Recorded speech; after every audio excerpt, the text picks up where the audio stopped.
నమస్తే, welcome to జిల్లా dairy. నేను భార్గవి. బులెటిన్లో ముందుగా హెడ్లైన్స్. చంద్రబాబు పవన్ కళ్యాణ్ ఏపీని అభివృద్ధి చేశారన్న కొల్లు. ఆంధ్ర రాష్ట్రానికి అనేక పరిశ్రమలు వస్తాయన్న మంత్రి.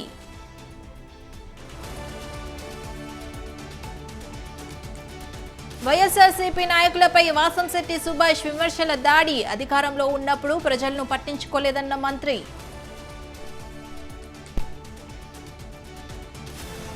కాంగ్రెస్ వస్తూనే రైతులకు కష్టాలు తెచ్చిందన్న ఎర్రబెల్లి. దగా చేసిన రేవంత్ రెడ్డి రిజైన్ చేయాలన్న మాజీ మంత్రి.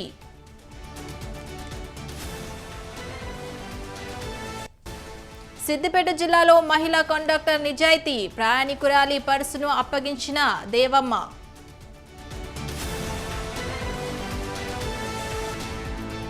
హైదరాబాద్ శివార్లో ఆల్ఫాజోలం కేంద్రంపై దాడి. 30 లక్షల విలువైన 3 కిలోల ముడి సరుకు స్వాధీనం.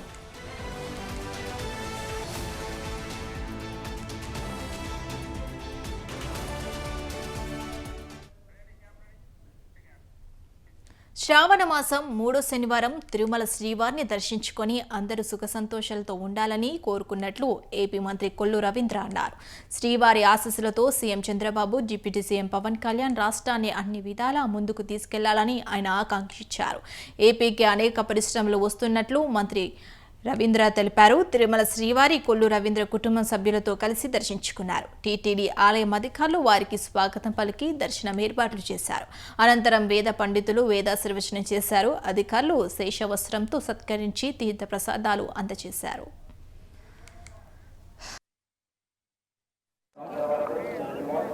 మూడవ శనివారం రోజు స్వామివారి దర్శనాన్ని డాక్టర్ బాలకృష్ణ గురూజీ గారితో, అలాగే వినయ్ గురూజీ గారితో కలిసి, అలాగే చిత్తూరు శాసనసభ్యులు జగన్మోహన్ గారితో కలిసి ఈరోజు స్వామివారి దర్శనం చేసుకోవడం జరిగింది. అందరూ కూడా సుఖ సంతోషాలతో ఉండాలా, పంటలు బాగా పండాలా, అందరూ కూడా ఆనందంగా ఉండాలని స్వామివారిని కోరుకోవడం జరిగింది. తప్పకుండా వారి ఆశీస్సులతో ఈరోజు రాష్ట్ర ముఖ్యమంత్రి చంద్రబాబు నాయుడు గారు, అలాగే ఉప ముఖ్యమంత్రి వర్యులు పవన్ కళ్యాణ్ గారు, రాష్ట్ర ప్రభుత్వ యంత్రాంగం మొత్తం కూడా రాష్ట్రాన్ని అన్ని విధాలా కూడా ముందుకు తీసుకెళ్తాం జరుగుతుంది. ఇవాళ చక్కగా వర్షాలు కూడా అద్భుతంగా, నదులన్నీ కూడా పొంగి పొరులుతూ ఉన్నాయి. తప్పకుండా రాబోయేది మంచి కాలం మన రాష్ట్రానికి ముందుంది. ఇవాళ పరిశ్రమలు కూడా పెద్ద ఎత్తున మరి ఇన్వెస్ట్ చేయడానికి రాష్ట్రానికి కూడా వస్తూ ఉన్నారు. అవన్నీ కూడా సక్రమంగా జరగాలని, ఆ భగవంతుడి ఆశీస్సులు కలగాలని చెప్పి కోరుకుంటూ, వైఎస్ఆర్ కాంగ్రెస్ నాయకులపై కార్మిక శాఖ మంత్రి వాసంశెట్టి సుభాష్ విమర్శలు గుప్పించారు. గతంలో అధికారంలో ఉన్నప్పుడు జగన్మోహన్ రెడ్డి ఆ పార్టీ నాయకులు ప్రజలను పట్టించుకోలేదని దుయ్యబట్టారు. గత ప్రభుత్వం తీరు వల్లే వైసీపీకి ఎన్నికల్లో 11 సీట్లే ఇచ్చారని మంత్రి సుభాష్ ఎద్దేవా చేశారు. అంబేద్కర్ కోనసీమ జిల్లా రామచంద్రపురంలో సుభాష్ మీడియా సమావేశంలో మాట్లాడారు. జగన్ చీటికి మాటికి బెంగళూరు పోయి పబ్జీ ఆడుకుంటున్నారని ఆరోపించారు. అనకాపల్లి ప్రమాదంలో మృతుల కుటుంబాలను, గాయపడ్డ వారిని ప్రభుత్వం ఆదుకుంటుందని మంత్రి సుభాష్ చెప్పారు. రెడ్ బుక్ అంటే వైసీపీ నేతల్లో దడపుడుతోందని మంత్రి సుభాష్ అన్నారు.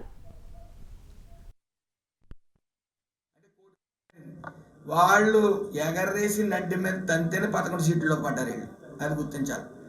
కార్మిక శాఖ పూర్తిగా చిన్న చూపు చూసింది వైఎస్ఆర్ ప్రభుత్వం. ఈ రోజు వచ్చి నక్క వినయాలన్నీ ప్రదర్శిస్తూ ఉన్నారు. అలాగే మాట్లాడితే రెడ్ బుక్ అంటారు. వాళ్ళు రెడ్ బుక్ ఓపెన్ చేసింది ఏది? అగ్రిగోల్డ్ భూములు కాపాడుతూ ఉంటూ వచ్చి సదరు జోగి రమేష్ గారిని పంపి వాళ్ళ భూములన్నీ కబ్జా చేసేసారు. దాని సర్వే నెంబర్తో పాటు డీజీపీ గారి దగ్గర నుంచి అందరూ చెప్పడం జరిగింది ప్రెస్ మీట్లో. అలాగే 34 మంది మర్డర్ చేసేసారు అంటున్నారు. పేర్లు చెప్పండి అంటే మళ్ళీ దానికి పెద్ద సానుభూతి కోసం నల్ల టవల్ వేసుకుని అసెంబ్లీలో రావటం సేవ్ డెమోక్రసీ అని సిగ్గుందా అంటున్నాను. యాక్షనిస్ట్ రాజకీయాలను ప్రోత్సహించి ఇవాళ సేవ్ డెమోక్రసీ 34 మందిని చంపేశారన్నారు. ఏ పేర్లు చెప్పండి అంటే ఈ రోజు వరకు చెప్పలేకపోయారు. 4 మంది ఉంటారు అంటే 1 కోటి మంది దాటింది. ఎన్టీఆర్ జిల్లాలో మట్టి చుట్టూ రాజకీయం జరుగుతోంది. ఎమ్మెల్యే కొలికపూడి శ్రీనివాస్ సవాల్, వైసీపీ నేతల ప్రతి సవాళ్లతో తివూరులో ఉద్రిక్తత వాతావరణం నెలకొంది. గత వైసీపీ 10 ఏళ్ల పాలనలో ఇసుక, గ్రావెల్ సక్రమంగా తరలించాలని ఎమ్మెల్యే శ్రీనివాస్ ఆరోపించారు. బహిరంగంగా చర్చకు తాము సిద్ధమని వైసీపీ నాయకులు ముందుకొచ్చారు. ఈ క్రమంలో వైసీపీ నేతలు, మున్సిపల్ చైర్మన్, కౌన్సిలర్లు, పార్టీ నేతలను పోలీసులు అడ్డుకొని స్టేషన్కి తరలించారు. అనుకున్న సమయానికి 10 గంటలకు ఓసుబొమ్మ సెంటర్ వద్ద బహిరంగ చర్చకు ఎమ్మెల్యే కొలికపూడి శ్రీనివాస్ చేరుకున్నారు. ఎవరూ రాకపోవడంతో విసన్నపేటకు ఆయన వెళ్లిపోయారు.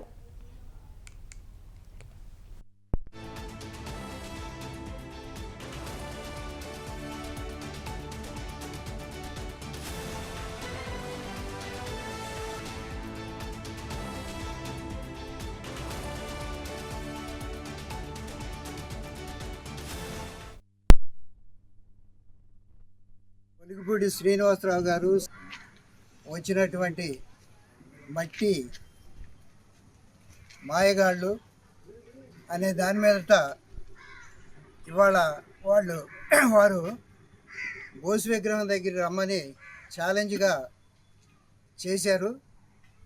మరి ఆ మట్టి విషయంలో వారే మట్టి తోలించి మరి అక్కడ అసలు వెంచర్ దగ్గరికి ఆయన ఇంటికి కోతవేట దూరంలో మట్టి తోలటం జరిగింది. మరి అటు నుంచి అష్టలక్ష్మి ఆలయం దగ్గర వెంచర్లో కూడా మట్టి కుప్పలు ఈ రోజుకి పోసి ఉన్నటువంటి విషయం యథార్థం. వస్తే అందరం కలిసి ఆ మట్టి దగ్గరికి వెళ్ళి పరీక్షించి ఎప్పుడు తోలారు ఏంటనేది కూడా రుజువు చేసుకోవచ్చు.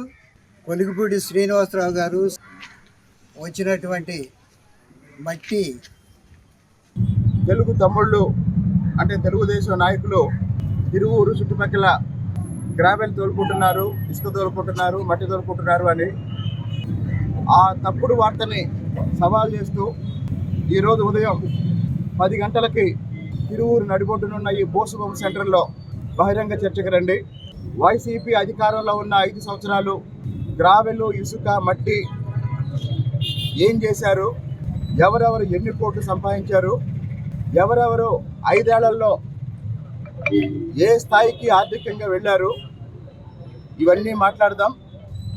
అలాగే మా కూటమి ప్రభుత్వం ఏర్పడిన తర్వాత ఎక్కడ గ్రావెల్ తవ్వారు, ఎక్కడ ఇసుక తవ్వారు, ఎక్కడ మట్టి తవ్వారు, ఎవరు ఎంత సంపాదించారు, అక్కడికి వెళ్ళి ఎక్కడైతే మీరు గ్రావెల్ తవ్వుకున్న ఫోటోలు వేశారో అక్కడికి వెళ్ళి రుణమాఫీ పేరుతో రైతులను దగా చేసిన రేవంత్ రెడ్డి ముఖ్యమంత్రి పదవికి రాజీనామా చేయాలని డిమాండ్ చేశారు మాజీ మంత్రి ఎర్రబెల్లి దయాకర్ రావు. వరంగల్ జిల్లా సంగెం మండలం కాపుల కనపర్తిలో నిర్వహించిన రైతు ధర్నా కార్యక్రమంలో మాజీ ఎమ్మెల్యే చెల్ల ధర్మారెడ్డితో కలిసి ఎర్రబెల్లి పాల్గొన్నారు. ప్రభుత్వానికి వ్యతిరేకంగా నినాదాలు చేశారు. వస్తూనే కాంగ్రెస్ పార్టీ రైతులకు కష్టాలు, కన్నీళ్లు తెచ్చిందని ఎర్రబెల్లి ఆకాంక్షించారు. అయితే అర్హులైన వారందరికీ బేషరతుగా రుణమాఫీ వర్తింపచేయాలని ప్రభుత్వాన్ని ఎర్రబెల్లి దయాకర్ రావు డిమాండ్ చేశారు.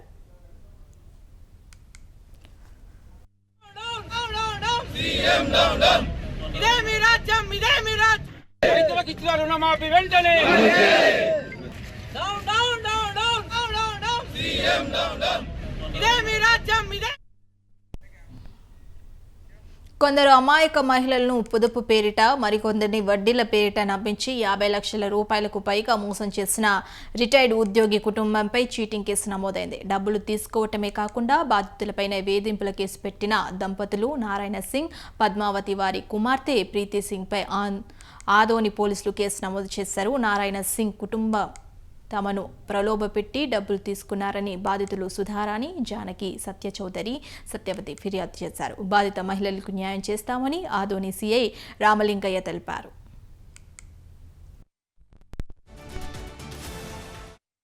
ఆదోని 3 టౌన్ పోలీస్ స్టేషన్లో సుధారాణి గారు, ఆదోని పట్టణానికి చెందినటువంటి సుధారాణి గారు ఒక ఫిర్యాదు ఇచ్చారు. అందులో విషయాలు ఏంటంటే ప్రీతి సింగ్, నారాయణ సింగ్, పద్మాబాయి అనే 3 వ్యక్తులు ప్రజల వద్ద నుంచి చీటీల రూపంలో డబ్బులు వసూలు చేసి సుమారు చీటీల రూపంలోనే 20 లక్షలు, తర్వాత వాళ్ళు కూడా చీటీలు వేరే వాళ్ళ దగ్గర వేసేసి అది సుమారు 10 లక్షలు, తర్వాత వీళ్ళే కాకుండా వీళ్ళకి డబ్బులు ఇచ్చిన వాళ్ళు కూడా సుమారు అదొక సుమారు 25 లక్షల దాకా ఈ విధంగా ప్రజల వద్ద నుంచి డబ్బులు వసూలు చేసేసి వాళ్ళకి ఎటువంటి చీటీ వేయడానికి గవర్నమెంట్ నుంచి చీటీ నడపడానికి పర్మిషన్ లేకున్నప్పటికీ కూడా అనాథరైజ్డ్గా చిట్లు నడపడం, ప్రజలకి బుక్కుల్లోనూ స్లిప్పుల ద్వారా ఇవ్వడం, ఇట్లా మోసగించినారని మాకు ఫిర్యాదు అందింది. మేము ఎఫ్ఐఆర్ కట్టుకుని ఇన్వెస్టిగేషన్ చేస్తున్నాము. మేము చిగిలి గ్రామస్తులము. ఇక్కడ పిల్లల చదువుల కోసమని ఆదోని వచ్చి నివాసం ఉంటా ఉన్నాం శ్రీనివాస్ నగర్లో. నారాయణ సింగ్ అగ్రికల్చర్ డిపార్ట్మెంట్లో పనిచేశారు ఇంతకుముందు. ఆయన కూతురు ప్రీతి సింగ్, ఆయన అగ్రికల్చర్ డిపార్ట్మెంట్లో పనిచేసి రిటైర్ అయి ఉన్నారు. వాళ్ళకి మేము అమౌంట్ అవసరం ఉందని అప్పుగా తీసుకున్నారు. మేము అమౌంట్ అడిగినందుకు మా మీద రివర్స్ అయ్యి మా అమౌంట్ మాకు రానియకుండా మమ్మల్ని బెదిరించి మా పైన కేసులు పెట్టి మమ్మల్ని చాలా ఇబ్బందులు పాలు చేస్తూ ఉన్నారు. నాలాగే చాలామంది బాధితులు కూడా ఉన్నారని ఈ మధ్యనే మేము తెలుసుకున్నాము. దాదాపుగా 22 కుటుంబాలకు వాళ్ళు ఈ విధంగా డబ్బులు చీటీల ద్వారా తర్వాత అప్పుల ద్వారా తీసుకొని ఎటువంటి అమౌంట్ రిటర్న్ చేయకుండా చాలా ఇబ్బంది పెట్టిస్తున్నారని తెలుసు. రక్తదానం చేసి ఒక్కొక్కరు 10 మంది ప్రాణాలు కాపాడాలని ఇండియన్ రెడ్ క్రాస్ రాష్ట్ర వైస్ చైర్మన్ జగన్మోహన్ రావు అన్నారు. అత్యవసర సమయంలో ఓ పాజిటివ్ రక్తం అవసరమైతే తన రక్తం ఇచ్చి ప్రాణాలు కాపాడిన రెడ్ క్రాస్ ప్రోగ్రామ్ మేనేజర్ గొలివి రమణను అభినందించారు. అత్యవసర పరిస్థితుల్లో రెడ్ క్రాస్ సభ్యులు ముందుకు రావటం హర్షణీయమని చెప్పారు. నిరంతర సేవల్లో ముందుండే రెడ్ క్రాస్లో తాను ఉద్యోగిగా కాకుండా సేవకునిగా ఉండటం గర్వంగా ఉందని రమణ అన్నారు. శ్రీకాకుళం జిల్లాని రక్తం కొరత లేని జిల్లాగా మార్చడంలో అందరూ భాగం కావాలని అన్నారు. ఇంతవరకు 42 సార్లు రక్తదానం చేసినట్లు చెప్పారు. రక్తం అనేది కొనలేనిది. సో అది ఓన్లీ మానవ రూపంలోని దాతృత్వంగా తీసుకొచ్చి మనకి దానం చేయడం ద్వారా మనకు జరుగుతుంది. సో ఇప్పుడు మనకి బ్లడ్ అనేది ఒక 5 కాంపోనెంట్లో ఎక్కువ ఉంటుంది. ఒకటి ఏంటంటే ఎర్ర రక్త కణాలు, తెల్ల రక్త కణాలు, ప్లేట్లెట్స్, క్రయో, ప్లాస్మా.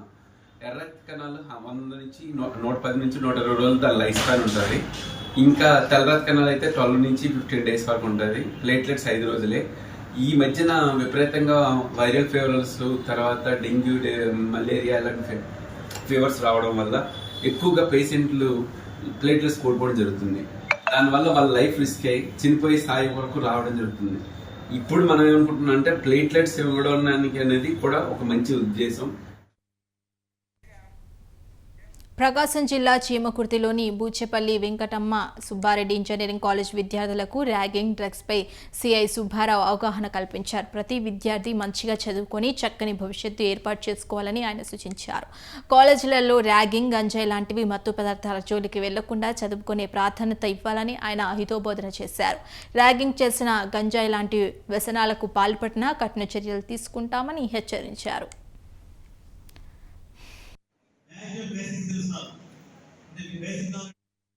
ఈ కాలేజ్ స్టూడెంట్స్ సంబంధించి ఇక్కడ యాంటీ ర్యాగింగ్, అదే యూటీజింగ్, సైబర్ ఫ్రాడ్స్, అదేవిధంగా డ్రగ్స్ రిలేటెడ్గా, అదేవిధంగా వాళ్ళ యొక్క పర్సనాలిటీ డెవలప్మెంట్ ఎలా ఉండాలి, ఎలా బిహేవ్ చేయాలనే విధానాల గురించి ఈరోజు అందరితో కూడా students BTech first year, second ఇయర్తో ఇంటరాక్ట్ అవ్వడం జరిగింది. వీళ్ళందరికీ కూడా మాకు సంబంధించి పోలీస్ వైపు సంబంధించి కూడా కొన్ని అంటే ఏమి చట్టాలు ఉన్నాయి, దానికి ఎలా పనిష్మెంట్స్ ఉన్నాయి, ఏ పనిష్మెంట్కి ఎలా ట్రీట్ చేస్తాం, ఎవరిని ఎలా ట్రీట్ చేస్తాం అనేది కూడా చెప్పడం జరిగింది. ప్రతి ఒక్కరు కూడా మంచి నడవడికతో చదువుకొని జీవితంలో బాగుండాలని చెప్పి అందరూ బ్రీఫ్ చేయడం జరిగింది.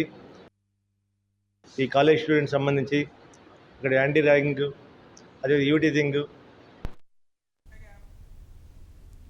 ఏదైనా వస్తువు దొరికితే పట్టుకెళ్లిపోయే రోజులివి. కానీ ఓ బస్ మహిళా కండక్టర్ నగదు, బంగారం దొరికితే నిజాయితీగా సొంత దారుకు అప్పగించింది. ఈ ఘటన సిద్దిపేట జిల్లాలో జరిగింది. ధర్మాజిపేట వాసి రాజమణి దుబ్బాక డిపో బస్సులో మనీ పర్స్ మర్చిపోయి వెళ్లిపోయింది. పర్సులో 3.5 తులాల బంగారం, 3,000 నగదు ఉన్నాయి. బస్సు దిగిన రాజమణి ఆటోలో అనుసరించి బస్సును ఆపింది.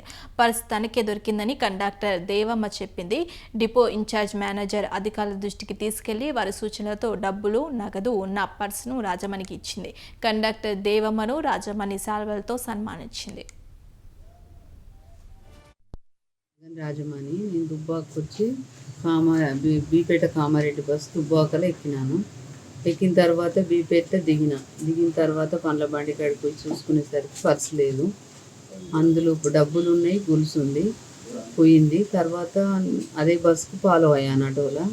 కామారెడ్డి దగ్గరలో బస్సు దొరికింది. బస్సు ఎక్కిన తర్వాత కండక్టర్కి అడిగితే మేడం ఉన్నాయి, నీ బంగారం ఉంది, డబ్బులు ఉన్నాయని చెప్పింది. చెప్పిన తర్వాత మళ్ళీ ఇటు రిటర్న్ దుబ్బాకు వచ్చాము. ఇక్కడ డిపోలో అప్పచెప్పిండు. బీపేట కామారెడ్డి డ్యూటీ చేస్తున్నా నేను. దుబ్బాకల్లో ప్యాసింజర్ ఎక్కింది, బీపేట దిగింది, ఆమె బంగారము పర్సు పోయింది. పర్సు పోయినందుకు నాకు దొరికిన తర్వాత ఆమె ఆటో తీసుకొని నాకు బండికి వచ్చి కామారెడ్డి దగ్గరికి వచ్చి అడిగితే నేను ఉన్నదమ్మా అని చెప్పిన. అదే బస్సులో దుబ్బాకు వచ్చింది. నేను మా డిపో ఇన్ఛార్జి లింగం సార్కు ఫోన్ చేయడం జరిగింది. ఇట్లని చెప్తే తీసుకొచ్చి డిపోలో అప్పచెప్పమన్నాడు, అందుకని అప్పచెప్పడం జరిగింది. 3 తులాలన్నర ఉన్నది. సూర్యాపేట జిల్లా కోదాడ పట్టణంలోని జయ స్కూల్లో శ్రీకృష్ణ జన్మాష్టమి వేడుకలను ఘనంగా నిర్వహించారు. వేడుకల్లో చిన్నారి విద్యార్థులు కృష్ణుడు, గోపిక, రాధ వేషధారణలో అందరినీ అలరించారు. కులమతాలకు అతీతంగా నిర్వహించే శ్రీకృష్ణ జన్మాష్టమి వేడుకల్లో చిన్నారుల వేషధారణ అందరినీ ఆకట్టుకుంది. పిల్లన గ్రోవితో చిన్నారులు ఆటపాటలతో అలరించారు. అనంతరం ఉట్టికొట్టే కార్యక్రమాన్ని ఉత్సాహంగా నిర్వహించారు. రాధాకృష్ణుల జీవిత చరిత్రను ఉపాధ్యాయులు విద్యార్థులకు వివరించి అవగాహన కల్పించారు. స్కూల్ పాఠశాల ప్రిన్సిపాల్ని, కోదాడ బ్రాంచ్, సూర్యాపేట జిల్లా. ముఖ్యంగా ఈరోజు మా జయ పాఠశాలలో కృష్ణాష్టమి వేడుకలు ఘనంగా నిర్వహించడం జరిగింది. ఈ కార్యక్రమంలో భాగంగా ముందుగా ఎక్కువ మంది పిల్లలు కృష్ణుడు అండ్ గోపిక వేషధారణలో రావడం జరిగింది. దానిలో భాగంగా ఎక్కువ మంది పిల్లలతోనే మేము ర్యాలీ నిర్వహించి తర్వాత ఆటలు, పాటలు, నెక్స్ట్ నృత్యాలు, కోలాటాలు జరిగాయి. తర్వాత ముఖ్యంగా ఈ కార్యక్రమంలో మా పిల్లలలో ఎక్కువ ముస్లిం పిల్లలు ఉన్నారు, క్రిస్టియన్ పిల్లలు ఉన్నారు, హిందూ పిల్లలు కూడా ఉన్నారు. అయినా సరే కులాలకి మతాలకి అతీతంగా అందరి పిల్లలతో సమానంగా మీ కార్యక్రమాన్ని విజయవంతంగా నిర్వహించడం జరిగింది. జయ స్కూల్ పాఠశాల ప్రిన్సిపాల్ని, కోదాడ బ్రాంచ్, సూర్యాపేట జిల్లా. హైదరాబాద్ నగర శివారు నారపల్లి దివ్యానగర్లో అల్ఫాజోన్ తయారీ కేంద్రంపై ఎక్సైజ్ ఎన్ఫోర్స్మెంట్ అధికారులు దాడులు నిర్వహించారు. కల్తీ కల్లు తయారీ వినియోగించి అల్ఫాజోలం తయారు చేస్తున్న 5 సభ్యుల ముఠాను అరెస్ట్ చేశారు. 30 లక్షల విలువ చేసే 3 కిలోల అల్ఫాజోలం ముడి సరుకును స్వాధీనం చేసుకున్నారు. ఈ విషయం enforcement director Kamalasan Reddy media సమావేశంలో వెల్లడించారు.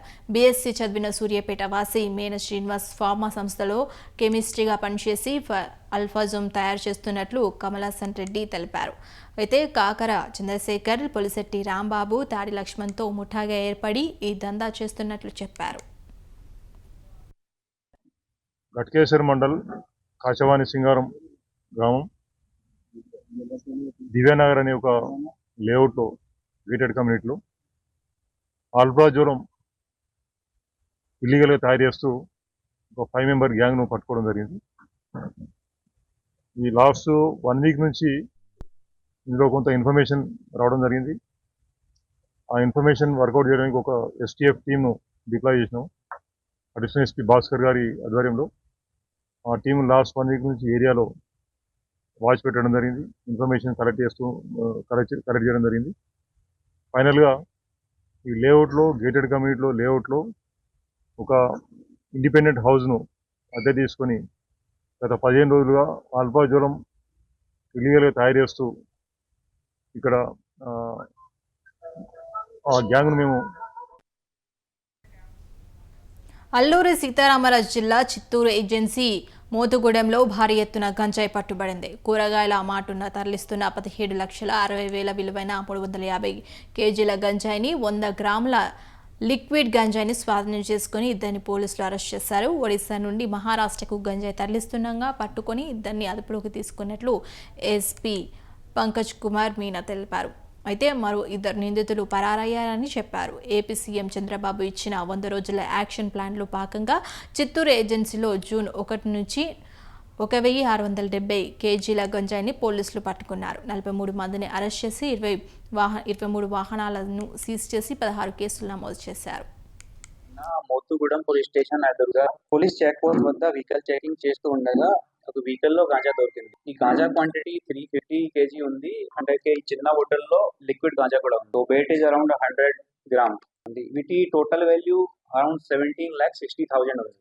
ఈ గాంజాని రెడ్డి కురుమనూరు ఒడిశా దగ్గర పర్చేజ్ చేసి మోతుగూడెం అవుట్ స్కర్ట్స్ లో లోడ్ చేసి లాతూర్కి తీసుకువెళ్తూ ఉండగా పట్టుకున్నాము. అరెస్టెడ్ ఇద్దరుని అరెస్ట్ చేశాము. ఈ పేరు అన్సార్ అలీ, లాతూర్ మహారాష్ట్ర. ఇంకా యూనుస్, అతను కూడా లాతూర్ మహారాష్ట్ర నుంచి ఉన్నాడు. ఇంకా ఈ కేసులో ఇద్దరు కూడా ఉన్నారు, కానీ పరారీలో ఉన్నారు. రెడ్డి.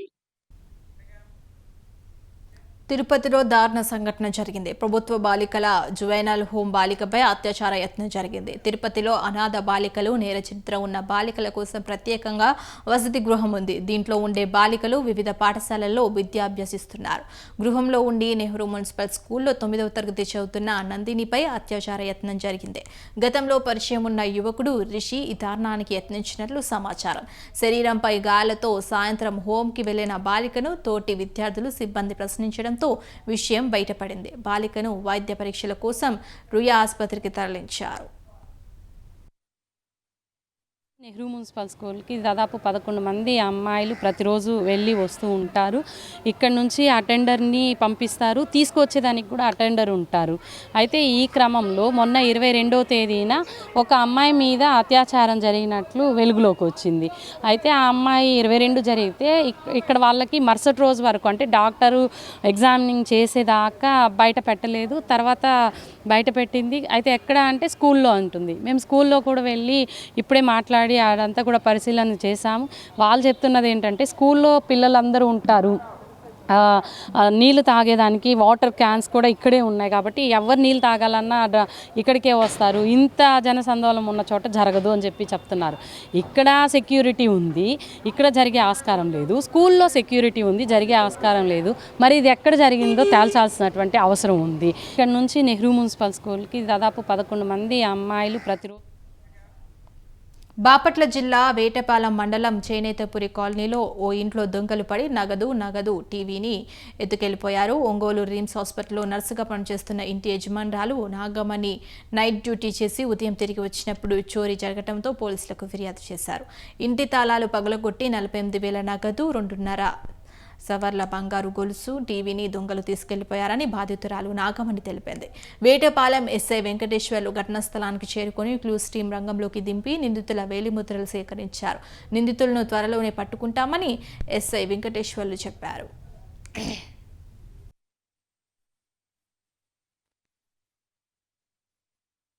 ఉదయం 10:30కి వెళ్తానండి. ఇక్కడ బస్ దగ్గరికి వెళ్తాను. రాత్రి 6:30కి వచ్చేసరికి తాళం తీద్దాం అనేసరికి తాళం కోసింది. చూసి ఇంట్లోకి వచ్చేసరికి టీవీ లేదు. టీవీ ఒకటేనా అని చెప్పేసి ఇటు తిరిగేసరికి వేరు వాళ్ళు 50,000 డబ్బులు పెట్టామండి. 2,000 తీసుకున్నాను. 48,000 డబ్బులు ఉన్నాయి. 2.5 సవరు చైన్ ఉంది. నిన్న శ్రావణ శుక్రవారం కాబట్టి గబగబన్నీ పూజలు అవి చేసుకొని హడావుడిగా బీరు తాళం వేయకుండా మర్చిపోయి వెళ్ళాను. ఆ లాకర్ తాళాలు మాత్రం చీర కిందే ఉంటాయండి, తీస్తే కనిపిస్తాయి. తీస్తే తీసుకెళ్ళిపోయారు. ఇంక రాత్రి పోలీసు వాళ్ళకి ఫోన్ చేశాను. ఉదయం 10:30కి వెళ్తానండి. ఇక్కడ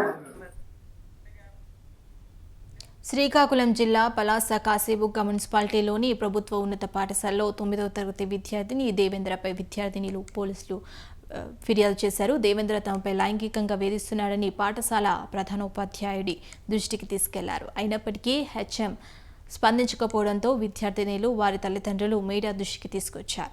పాఠశాలకు వచ్చి ప్రధానోపాధ్యాయుడిని నిలదీశారు. ఆడపిల్లలపై జరుగుతున్న లైంగిక వేధింపులపై ఫిర్యాదు అందినప్పటికీ హెచ్ఎం స్పందించకపోవడం దారుణమని అన్నారు. విద్యార్థి దేవేంద్రపై చట్టపరంగా చర్యలు తీసుకొని ఆడపిల్లలకు రక్షణ కల్పించాలని తల్లిదండ్రులు కోరారు. వీధిలో తిరుగుతున్నా కూడా ఆయన పట్టించుకోవట్లేదు. నాకు వర్క్ బిజీగా ఉంది, ఈరోజు రేపు ఎల్లుండి అనేసి మాట్లాడుతున్నారు. ఎందుకంటే పిల్లలు ఏమంటే చాలా ఇబ్బందికరంగా ఫీల్ అవుతుంది. డాడీ నాకు ఎస్పీఎల్గా ఉన్నాడు, ఎస్పీఎల్గా తీస్తారు, రూమ్ చేంజ్ చేస్తారు, తప్పు ఆడు చేశాను నేను చేశాను తెలియట్లేదు సార్ డాడీ, ఇలా చేస్తున్నారు, నాకేదో ఇబ్బందికరంగా ఉంది డాడీ, నేను ఏదో చేసుకుంటాను డాడీ అని పిల్ల బాధపడుతూ నాకు చెప్పడము. నెక్స్ట్ నేను ఈవేళ వచ్చి సార్ ఏంటి సార్ ఇలా జరుగుతుంది చెప్పరు చంద్ర అంటే మీ పనికి అయితే మేము ఖాళీగా లేము, మాకు బోల్డ్ పనులు ఉన్నాయి అది ఇది అనేసి హెచ్ఎం గారు చెప్తున్నారు. ఈ పనికి కాదు సార్, రేపు పొద్దున అగాత్యానికి పిల్ల గురైపోతే అప్పుడు మాట్లాడతారా, ఇప్పుడు మాట్లాడరా? ఆడపిల్ల మా పాపకే కాదు అందరి పిల్లలకి అలాగే చేతులు పెట్టి చూపెట్టి సామాన్ల గురించి మాట్లాడి మరి మీ టెస్టులు పెరిగి ఉన్నాయి, నెక్స్ట్ మీరు మ్యాస్టులతో మాట్లాడుతున్నారు, మీ మ్యాస్టులకి వీళ్ళకి సంబంధం ఏంటి, వీళ్ళకి నానా ఇబ్బందికరంగా వీళ్ళు గురి చేస్తున్నారు సార్. ఒక పిల్లడితో పాటు ఇందులో యాజమాన్యం మొత్తం సిగరెట్లు బీడీలు ఇవన్నీ ఎక్కువైపోతున్నాయి. నెక్స్ట్ వీళ్ళు కంట్రోల్ చేయలేకపోతున్నారు. అతను తోటి విద్యార్థుడేమో మాతో వర్గర్ లాంగ్వేజ్ యూజ్ చేస్తూ అక్కడ ఇక్కడ టచ్ చేస్తూ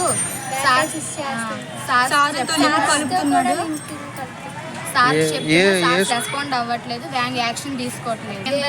దేవేంద్ర మీ తోటి విద్యార్థి మరి మీ తోటి కొంతమంది మాస్టర్లకి క్లాస్ టీచర్కి చెప్పారా? పట్టించుకోవట్లేదు, రెస్పాండ్ అసలు అవ్వట్లేదు. గ్రామాలన్నీ సుభిక్షంగా ఉండాలని తిరుమల శ్రీవారిని కోరినట్లు సిబిఐ మాజీ జేడీ లక్ష్మీనారాయణ చెప్పారు. గ్రామ సభల ద్వారా గ్రామాలు అభివృద్ధి చెందుతాయని ఆయన అన్నారు. గ్రామాలు అభివృద్ధి చెందితేనే దేశం అభివృద్ధి చెందుతుందన్నారు. ప్రజాభివృద్ధికి అందరూ కలిసి పనిచేద్దామని లక్ష్మీనారాయణ పిలుపునిచ్చారు. తిరుమల శ్రీవారిని లక్ష్మీనారాయణ కుటుంబం సమేతంగా దర్శించుకున్నారు. వీఐపీ విరామ సమయంలో స్వామివారి సేవలో పాల్గొని మొక్కులు చెల్లించుకున్నారు. వేద పండితులు ఆయనకు వేదాశీర్వచనం అందజేశారు. ఆలయ అధికారులు తీర్థ ప్రసాదాలు అందజేశారు.